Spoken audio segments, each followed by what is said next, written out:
capsule ခေါ်ပါတယ်ကျွန်တော်အခုလို့ကျွန်တော်လုပ်နေတဲ့ common ရဲ့ company မှာဝင်ငွေပလန်အပိုင်းလေးတွေကိုကျွန်တော်အသေးစိတ်နဲ့လာပြီးတော့ချက်ပြမျှဝေပေးသွားမှာဖြစ်ပါတယ် common ရဲ့ဝင်ငွေပလန်အပိုင်းမှာဆိုရင်တော့နားထောင်ရတော့လဲအရန်ကိုမှလည်းလွယ်ကူနေပါတယ်ဒါကြောင့်အသင်းဝင်မယ်ခြေရန်ဝင်မယ်ဆိုရင်လည်းပိတ်စံတပြားတခြားမှာမကုန်ပါဘူးဝင်ရတာကိုလည်း free ပဲပေးထားတာဖြစ်ပါတယ်ပြီးရင် PV တွေကိုလည်းတပတ်မှာတခြားနဲ့မြင်မြပေးထားတာဖြစ်ပါတယ်အကယ်၍မရှိလို့များအသင်းဝင်ပြီးနော်လောက်ဆောင်ရမယ့်အချက်လေးစင်းပဲရှိပါတယ်နော်လောက်ဆောင်ရမယ့်အချက်ရွေးချယ်ခွင့်လေးစင်းနော် PV ကိုတပတ်နဲ့မြင်မြပေးထားတာဖြစ်ပါတယ်အဲ့ဒါတော့ဘာတွေကိုအကျိုးခံစားခွင့်တွေကိုပြန်ရတာလဲဆိုတာမိတ်ဆက်စုကြည်20ရာခိုင်နှုန်းဘိုင်နရီစုကြည်10ရာခိုင်နှုန်းခေါင်းဆောင်မွေးထုတ်စုကြည်50ရာခိုင်နှုန်း80ရာခိုင်နှုန်းမှာမိတ်ဆွေတို့ကအကျိုးခံစားခွင့်ရရှိသွားရမှာဖြစ်ပါတယ်နော်ကဲရေးချွေခွင့်လေးစင်းမှာဆိုလို့ရှိရင်တော့ဘာတွေကိုရှိတာလဲဆိုတော့ brown မှာဆိုလို့ရှိရင်တော့ WV ကိုတခြားနဲ့မြင်မြပေးတယ်ဆိုလို့ရှိရင်တော့လောက်ရတာကိုလည်းအများမှလည်းလွယ်ကူတယ်900ဘာ900 PV ဒါမိတ်ဆက်စုကြည်10ရာခိုင်နှုန်းအကျိုးခံစားခွင့်ပေးထားတာဖြစ်ပါတယ်နော်တရက်1000ဘာဝင်ငွေကိုမိတ်ဆွေတို့ကလွယ်ကူလေးနဲ့ဝင်ငွေတွေကိုစာလို့ရသွားပါပြီဒီခေါင်းဆောင်မွေးထုတ်စုကြည်မန်ချင်းစုကြည်မှာကြတော့သူမပေးတော့ပါဘူးဘာဖြစ်လဲဆိုတော့ကိုကခြေရအသေးစားနဲ့ဝင်ရောက်လှုပ်ဆောင်နေတဲ့အတွက်ကြောင့်နောက်ထပ်မန်ချင်းစုကြည်မှာလိုချင်တဲ့ပန်းစမ်းရှင်တယ်ဆိုတော့မိတ်ဆွေတို့ကဒီအဆင့်နှစ်မှာစင်ဝဲ9000ဘာ9000 PV ရွေးယူရမှာတော့ဖြစ်ပါတယ်9000ဘာ9000 PV မှာဆိုလို့ရှိရင်မိတ်ဆက်စုကြည်10ရာခိုင်နှုန်း G1 10ရာခိုင်နှုန်း G2 4ရာခိုင်နှုန်းနှစ်ဆင့်ပေးထားတာဖြစ်ပါတယ်ဒီ binary စုကြည်ထဲမှာဆိုရင်တော့တရက်25000ဘာဝင်ငွေပိုင်ဆိုင်သွားရမှာဖြစ်ပါတယ်ဒီ matching စုကြည်မှာဆိုလို့ရှိရင်တော့နှစ်ဆင့် G1 25ရာခိုင်နှုန်း G2 10ရာခိုင်နှုန်းနှစ်ဆင့်ပေးထားတာဖြစ်ပါတယ်နောက်ထပ်တတိယအဆင့်မှာဆိုလို့ရှိရင်တော့ go မှာ1000 PV 1000ဘာမိတ်ဆက်စုကြည်3ဆင့်ပေးထားတာဖြစ်ပါတယ် G1 G2 G3 ဒီ binary စုကြည်ထဲမှာဆိုလို့ရှိရင်တော့တရက်9000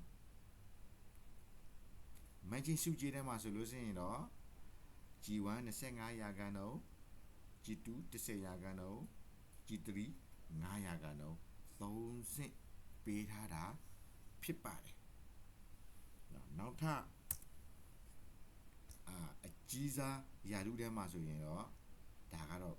platinum လို့ခေါ်တယ်ဒါကတော့လူတိုင်းဒီ platinum နဲ့ပဲဝင်ရောက်လှုပ်ဆောင်သွားရတာဖြစ်တဲ့platinum မှာဆိုလို့ရှိရင်25000 PV 25000ဘာမိတ်ဆက်စုကြည်5ဆင့်G1 10ရာခိုင်နှုန်း G2 4ရာခိုင်နှုန်း G3 2ရာခိုင်နှုန်း G4 2ရာခိုင်နှုန်း G5 2ရာခိုင်နှုန်းဒါမိတ်ဆက်စုကြည်ဒီ20ရာခိုင်နှုန်းထဲမှာမိတ်ဆွေတို့ကခံစားခွင့်ပေးထားတာဖြစ်တဲ့ဒီ binary စုကြည်ထဲမှာဆိုရင်တော့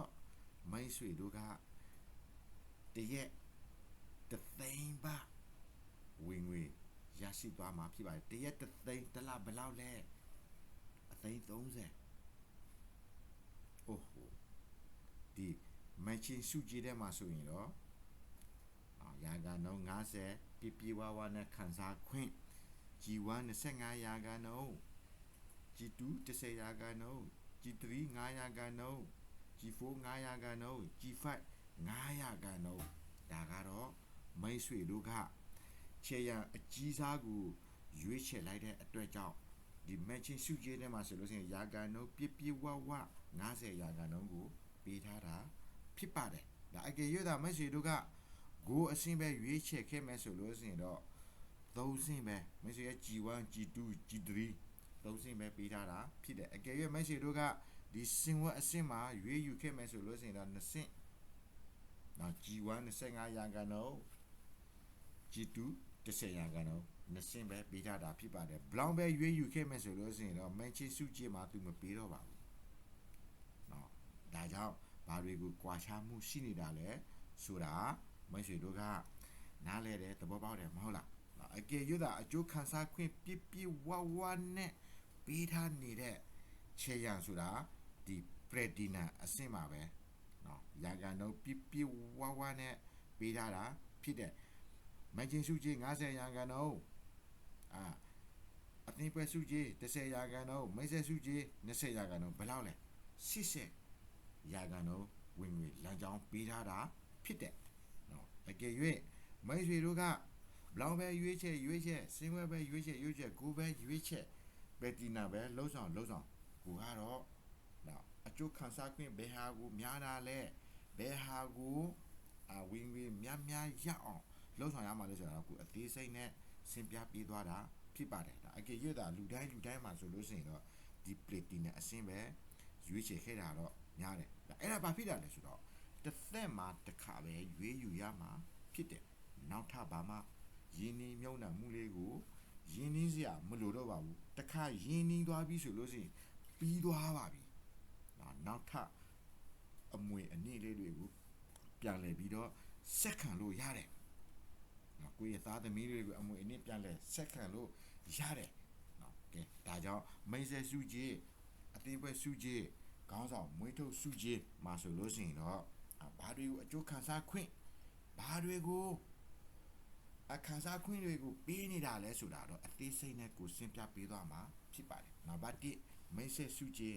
20ရာခိုင်နှုန်းနံပါတ်2 binary စုကြည်10ရာခိုင်နှုန်းနံပါတ်3ခေါင်းဆောင်မွေးထုတ်စုကြည်90ရာခိုင်နှုန်းနော်ဒီ90ရာခိုင်နှုန်းထဲမှာဆိုလို့ရှိရင်တော့ဒီမိတ်ဆက်စုကြည်နဲ့ binary စုကြည်နဲ့ပြန်ပေါင်းလိုက်ပြီဆိုလို့ရှိရင်တော့ဘယ်လောက်လဲ80ရာခိုင်နှုန်းနော်ကဲဒါကတော့နံပါတ်1မိတ်ဆက်စုကြည်ထဲမှာအသေးစိတ်ရှင်းပြပေးသွားမှာဖြစ်ပါတယ်အကယ်၍သာ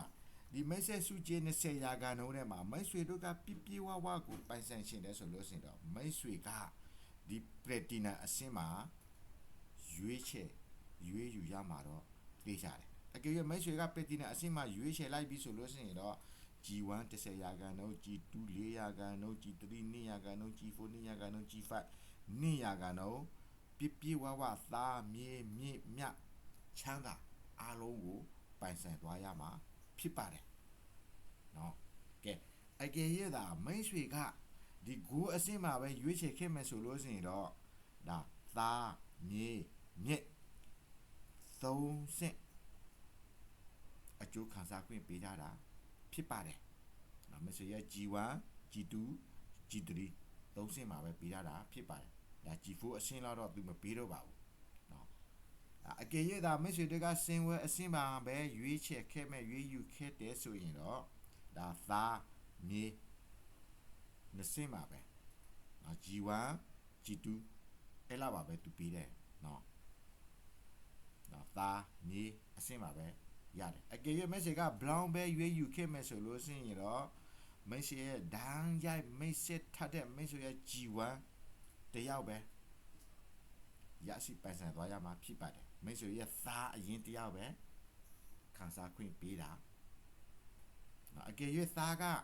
အတိလူတွေများတော့အပေါင်းအသင်းတွေများတော့ပြန်မင်းဆဲလိုက်ရတဲ့ G1 G2 တွေ G3 တွေ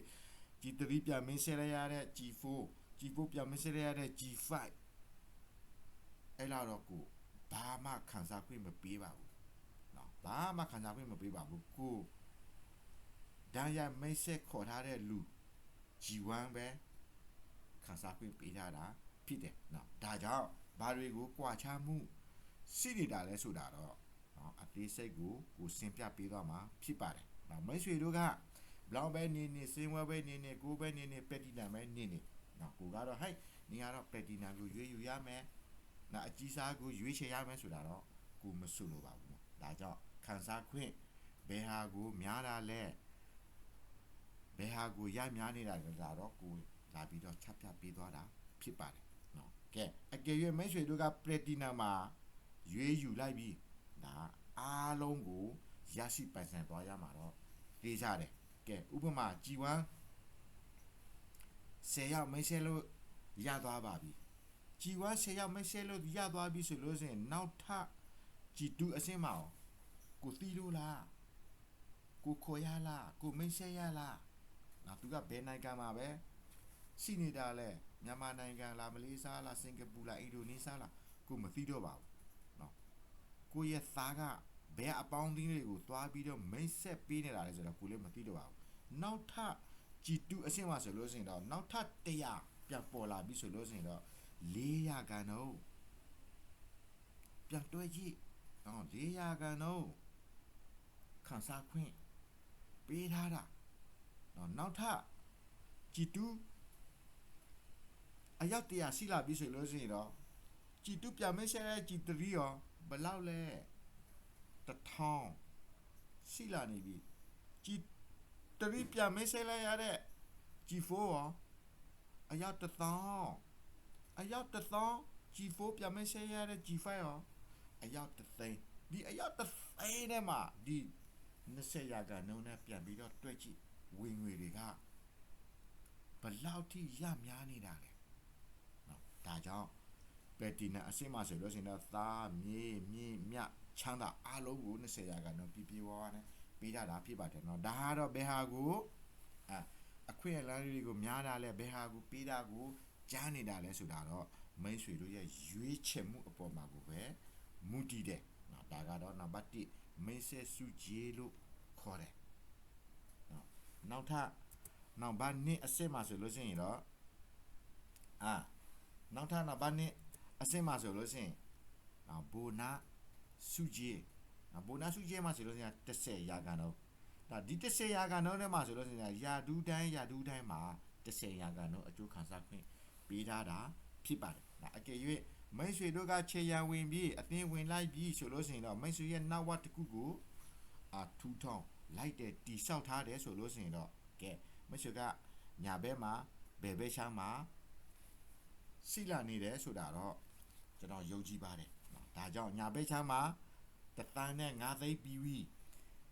ဘယ်ဘက်မှာတသန်းပြီးပြီအဲ့လိုမျိုးဖြစ်ပေါ်လာပြီဆိုလို့ရှိရင်တော့ကုမ္ပဏီက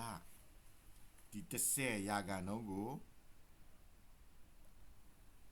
ယာဒူးတိုင်းမှာပိတ်ဆံပေးတော့မှာဖြစ်ပါတယ်သူပိတ်ဆံပေးတော့မယ်ဆိုလို့ရှိရင်တော့ကိုတွေက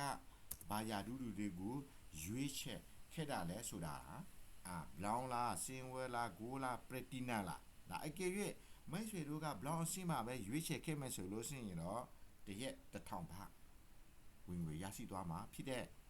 စင်ဝဲအဆင့်မှာရွေးချက်ခဲ့မယ်ဆိုလို့ရှိရင်ရောတရက်မှာ2500ကိုအဆင့်မှာရွေးချယ်ခဲ့မယ်ဆိုလို့ရှိရင်တရက်9000 platinum မှာရွေးချယ်ခဲ့မယ်ဆိုလို့ရှိရင်တရက်3000နော်ဒီ platinum ကိုရွေးချယ်ခဲ့မယ်ဆိုလို့ရှိရင်တော့တရက်3000နော်ကဲခုနကကိုပြောထားခဲ့တယ်လို့ပါပဲညာဘက်ချမ်းမှာတသန်း5သိန်းပြီးပြီရှိလာနေပြီဘယ်ဘက်မှာတသန်းပြီးပြီဖြစ်ပေါ်လာနေပြီဆိုလို့ရှိရင်တော့ကဲမပြီးတဲ့သူတွေမှာဆိုလို့ရှိရင်တော့ကဲဘယ်အပီယူတွေကိုသွားပြီးတော့ရလာတာလဲဆိုတာတော့ဒီညာဘက်ချမ်းမှာဆိုတော့ပြောစရာမလိုပါဘူးဒါကတော့သူ့ဘာသာသူ automatic နဲ့ PV တွေကပေါ်လာတာဒါဒီညာဘက်ချမ်းမှာဆိုလို့ရှိရင်တော့ကိုနာဝတ်တစ်ခုကိုတီရှော့လာပြီးဆိုလို့ရှိရင်တော့ကဲသူတို့တွေကမျက်နှာမသိဘူးလားသွားမတိုက်ဘူးလားရေမချိုးဘူးလားခေါင်းမစော်ဘူးလားနော်သူတို့ဘယ်နိုင်ငံမှာပဲနေမြန်မာနိုင်ငံလားဩစတြေးလျနိုင်ငံလားစင်ကာပူလားအမေရိကန်နိုင်ငံမှာလားသူတို့လေးတွေကဝယ်သုံးလိုက်တဲ့သွားတိုက်စီတဘူးစပြလာတခုကောင်းဆိုရေးတဘူးအဲ့မှာ PV တွေကကိုယ့်ရဲ့အပေါ်မှာကိုပဲတဲရပါတယ်နော်ဒါကြောင့်ဒီဘယ်ဘက်ချမ်းမှာတသန်း PV ဖြစ်ပေါ်လာပြီဆိုလို့ရှိရင်တော့သူပိတ်ဆံပေးတော့မှာသူပိတ်ဆံပေးတော့ပြီဆိုလို့ရှိရင်တော့ဒီဘက်မှာတသန်းဒီဘက်မှာတသန်းပဲသူနှုတ်တယ်နော်ဒီဘက်မှာတသန်းဒီဘက်မှာတသန်း ဒါ10ရာခိုင်နှုန်းနဲ့မြောက်မယ်ဆိုလို့ရှိရင်ဘယ်လောက်လဲတသိန်းနော်ပလန်ကချက်ပြပေးရတဲ့အတိုင်းပါပဲနော်တရက်တသိန်းတလဘယ်လောက်လဲအသိန်း30နောက်ထပ်ဟေးကြံစီနေတဲ့9သိန်းကဘယ်ကိုပျောက်သွားတာလဲဘယ်ကိုမှလည်းမပျောက်သွားပါဘူးနော်ကြံစီနေတဲ့9သိန်းကနောက်မနေ့ဖြန်အတွက်ပြန်ပြီးတော့ပေါင်ပေးမှာဖြစ်ပါတယ်နော်မကောင်းဘူးလားနော်နေ့တိုင်းပဲဝင်ငွေရသွားတယ်နော်ဒီဘက်မှာကြံစီနေတဲ့9သိန်းကနောက်မနေ့ဖြန်အတွက်ရောဒီဘက်ချာမှာသူတို့ပစ္စည်းတွေကိုမဝယ်သုံးဘူးလား100ဒီပြည့်စည်200ဒီပြည့်စည်300ဒီပြည့်စည်နေ့တိုင်းပဲပိတ်ဆံဝင်လာနေတယ်နော်ခေါမောရဲ့ဝင်ငွေပလန်ကဒီအတိုင်းပဲပေးတာနော်ဒါကတော့နောက်ပိုင်းနေ့ပိုင်းနယ်စုကြည်ပိုင်းနယ်ရဲ့ဘုနာဖြစ်ပါတယ်နောက်ထပ်နောက်ပါ3အဆင့်မှာဆိုလို့ရှိရင်တော့ခေါင်းဆောင်မွေးထုတ်စုကြည်ဒီခေါင်းဆောင်မွေးထုတ်စုကြည်မှာဆိုလို့ရှိရင်တော့မိတ်ဆွေတို့ကဒီပရတီနာအဆင့်မှာရွေးချယ်ခဲ့မယ်ဆိုလို့ရှိရင်တော့ G1 25ရာခိုင်နှုန်း G2 10ရာခိုင်နှုန်း G3 5ရာခိုင်နှုန်း G4 5ရာခိုင်နှုန်း G5 5ရာခိုင်နှုန်း50မှာမိတ်ဆွေတို့ကခံစားခွင့်ပေးထားတာဖြစ်တဲ့နော်အကယ်၍မိတ်ဆွေတို့ကဒီကိုအဆင့်မှာပဲရွေးချယ်ခဲ့မယ်ဆိုလို့ရှိရင်တော့G3 အဆင့်မှာပဲမိတ်ဆွေတို့ကခံစားခွင့်ရသွားမှာဖြစ်တဲ့နော်အကယ်၍မိတ်ဆွေတို့ကစင်ဝက်အဆင့်မှာရွေးချယ်ခဲ့မယ်ဆိုလို့ရှိရင်2ဆင့်မိတ်ဆွေရဲ့သားမြေ2ဆင့်ပဲပေးထားတာဖြစ်တယ်ဘလောင်းမှာတော့မပါပါဘူးเนาะစည်ရင်းမဝင်ဘူးဘလောင်းကြတော့ဒါကြောင့်ဘယ်ဟာကိုပေးချမ်းတာလဲဘယ်ဟာကိုအကျိုးခံစားခွင့်များနေတာလဲဆိုတာတော့မိတ်ဆွေတို့ကရွေးချယ်မှုကမိတ်ဆွေရဲ့အပေါ်မှာကိုပဲမူတည်တယ်ကဲ G1 G2 G3 G4 G5 G1 25ရာခိုင်နှုန်း G2 10ရာခိုင်နှုန်း G3 5ရာခိုင်နှုန်း G4 5ရာခိုင်နှုန်း G5 5ရာခိုင်နှုန်း50မှာမိတ်ဆွေတို့ကဒီပက်တီနာပဲရွေးချယ်လိုက်ပြီးဆိုရင်တော့အကျိုးခံစားခွင့်အဲ့ဒီလိုမျိုးပဲပေးထားတာဖြစ်ပါတယ်ကဲအကယ်၍မိတ်ဆွေရဲ့ G1 ဒန်းရမိတ်ဆက်ထားတဲ့မိတ်ဆွေရဲ့သားတယောက်ကခေါင်းဆောင်အဖြစ်နဲ့မွေးထုတ်လိုက်ပြီးဆိုလို့ရှိရင်တော့သူ့မှာတသိန်းပါဝင်ငွေကိုဒီနံပါတ်1အသင်းအဖွဲ့ထဲမှာစုတွေကိုယာတုတွေကိုရရှိသွားပြီးဝင်ငွေတွေကိုရလာပြီးဆိုလို့ရှိရင်တော့သူ့မှာဝင်ငွေတသိန်းပါပိုင်ဆိုင်သွားရပြီဆိုလို့ရှိရင်တော့ကုမ္ပဏီကကို25ရာခိုင်နှုန်း25,000 ပါပြန်ပေးမှာဖြစ်တဲ့စုချီမြင့်မှုအနေနဲ့ခေါင်းဆောင်ကိုမွေးထုတ်ပေးလိုက်ရလို့ဒါအသီးသန့်ချီမြင့်ပေးထားတာဖြစ်တယ်ဒါအကယ်၍ G1 ပြန်မေးဆက်တဲ့ G2 ရောမရှိသိလားမသိတော့ပါဘူးတော့ဒါ G2 10ရာခိုင်နှုန်းသူ့မှာတသိန်းပါဝင်ငွေရရှိသွားပြီဆိုလို့ရှိရင်တော့ကုမ္ပဏီကကိုကိုနောက်ထပ်1000ချီးမြှင့်မှုအနေနဲ့ပြန်ပေးထားတာဖြစ်တဲ့ G2 ပြန်မေးဆက်တဲ့ G3 ရောအဲ့ဒါဝေးသွားပြီပေါ့ကိုသိလားမသိတော့ပါဘူးနောက်ထပ်900ရာခိုင်နှုန်း9000ပါစုချီးမြှင့်မှုအနေနဲ့ပြန်ပေးတာ G3 ပြန်မေးဆက်တဲ့ G4 ပြန်မေးဆက်တဲ့ G5 ရောသိလို့လား900ရာခိုင်နှုန်းသူ့မှာတသိန်းပါရဝင်ငွေရသွားပြီကို့မှာကုမ္ပဏီကစုချီးမြှင့်မှု9000ပါပေးထားတာဖြစ်တယ်နော် 5% ဒါအကယ်၍သာ G1 အယောက်30ရှိလာပြီအယောက်30ရှိလာပြီ G2 ရောအယောက်100 G2 အယောက်100 G3 ဘယ်လောက်လဲ1000 G3 1000 G4 ရော1000 G4 1000 G5 ရော1000ဒီ1000နဲ့မှာ900ရာခိုင်နှုန်းနဲ့ပြန်မောင်းလိုက်မယ်ဆိုလို့ရှိရင်ရောတွဲလို့နိုင်ပါမလားကိုကတော့တွဲလို့မနိုင်တော့ပါဘူးเนาะဒါကြောင့်ကောင်းဆောင်မွေးထုတ်စုကြီးက90ရာခိုင်နှုန်းပြဝဝနဲ့ပေးထားတာဖြစ်တဲ့เนาะဒါကြောင့်ကျွန်တော်လုံနေတဲ့ခမောရဲ့ပလန်အပိုင်းမှာဆိုလို့ရှိရင်တော့အဲလောက်နဲ့ပါပဲကျွန်တော်နိကိုချုပ်လိုက်ပါတယ်เนาะမသိလို့နားမလဲလို့သဘောမပေါက်လို့အသေးစိတ်ကိုသိရှင်တဲ့မိတ်ဆွေများအားလုံးမှာကျွန်တော်နဲ့အတူတူ လာပြီးတော့မေးမြန်းလို့ရပါတယ်နော်ဒါကြောင့်ကြံစည်နေတဲ့အပိုင်းမှာဆိုလို့ရှိရင်တော့အများကြီးပါပဲဝင်ငွေအပိုင်းမှာဆိုလို့ရှိရင်တော့80%နဲ့မကပါဘူးနော်17လမ်းဝင်ငွေကိုပေးထားတာဖြစ်တယ်နော်ကြံစည်နေတဲ့အပိုင်းမှာဆိုလို့ရှိရင်တော့ဟိုစတာ1 star တို့2 star တို့3 star တို့မှာဆိုလို့ရှိရင်တော့အများကြီးပါပဲပြီးလို့ရှိရင် link အိုးဟိုအများကြီးပါပဲเนาะဒါကြောင့်အသေးစိတ်နဲ့သိချင်တဲ့မိတ်ဆွေများအားလုံးကိုကျွန်တော်ကိုလာပြီးတော့မေးမြန်းလို့ရပါတယ်เนาะဒါကတော့အဲ့လောက်နဲ့ပါပဲကျွန်တော် link ကိုချုပ်လိုက်ပါတယ် bye bye တတာ